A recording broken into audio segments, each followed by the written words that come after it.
Hello everyone, welcome to the channel. In this video, I'll show you how to enable the mobile gaming option on TikTok Live. Let's get started. First, open the TikTok app and tap on your profile icon at the bottom. Once your profile opens, tap on the three lines in the top right corner. From here, go to Settings and Privacy.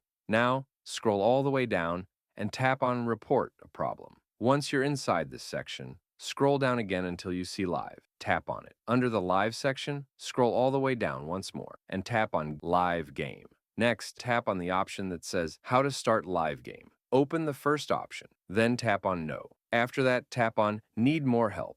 Here, you'll see a message box. All you need to do is type something like Mobile Gaming Option, not enabled on my account.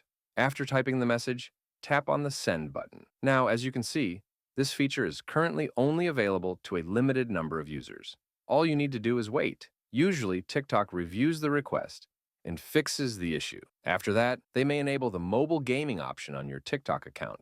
Thanks for watching.